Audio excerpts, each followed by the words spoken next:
Welcome in. This is the Top 5, presented by Texas Beef House. Use our promo code 365sports whenever you win an auction on bidonbeef.com, and you'll get a discount. This, key games, Week 12. Paul Catalina's Top 5. Let's get into it. And look, these key games are not necessarily title predictors, but key games for teams throughout certain scenarios. For example, Clemson and Pitt both have, I would say, outside shots of getting the playoff, but those outside shots exist with their ability to get into the ACC title game. Right now, Pitt's lost 2 games in a row. Clemson has 2 losses, only 1 in conference, but 2 losses nonetheless. And whoever loses this game out of the ACC title hunt, and both already probably realistically out of the at-large bid when it comes to the playoff, but getting the ACC title game is important. Either one takes the 3rd loss, not going to happen. So Clemson and Pitt, a key game for these 2 teams this week. Number 4, Baylor and West Virginia. Now, this isn't about conference title or anything, but this is about key moments for each team. For Baylor, the road team, this is about winning in a place where you haven't won a lot and struggle to do so. It's also about keeping up your win streak. Was at 3 games, could be at 4 games. You shook one monkey off your back in TCU. Another one could be Morgantown.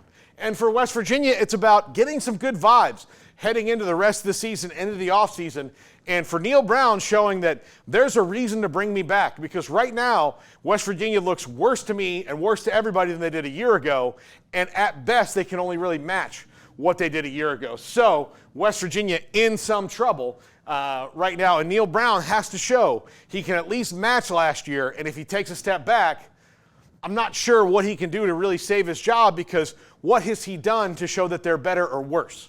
Number 3, Nebraska at USC. This game is important for either team for a couple reasons. Number 1, Nebraska needs to make a bowl game.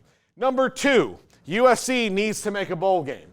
USC needs to get a win. USC is rolling out a new quarterback, and Lincoln Riley needs to show that things are on the up in Los Angeles. That's where Matt Rule just needs to take that step in year 2, get his team to a bowl game, and then start building around a really solid core that includes Dylan Raiola, a future star at quarterback for the Huskers. So this is a key game for these 2 teams, because they both desperately need to wake up on Sunday morning and smile. Number 2, Mizzou versus South Carolina. South Carolina can keep on their roll, and Mizzou can keep convincing people that they're legitimately good and deserve to be ranked. But for both these teams, this is about building for the future, about creating those good vibes, about keeping a roll going and keeping people believing. So for Eli Drinkwitz and Shane Beamer, important game here in the season to show that you're building, for Mizzou to show that you're getting healthy and getting back and all that. But South Carolina, man, they're red hot right now. Number 1, Georgia versus Tennessee. If Tennessee wins, Georgia likely out of the playoff.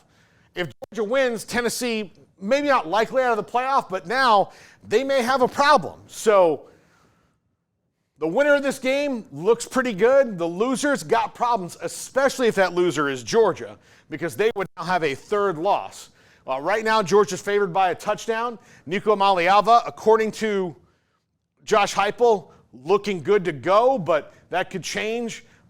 We'll see what happens, but this is a make-or-break game for both these teams in a couple different regards, and especially for Tennessee. If they can't beat Georgia or kick Georgia while they're down, they're probably not there yet in terms of being a viably playoff team that can win over and over again down the line, multiple games in a row against the best teams in the country. That is going to do it for the Top 5, and we will say goodbye right now.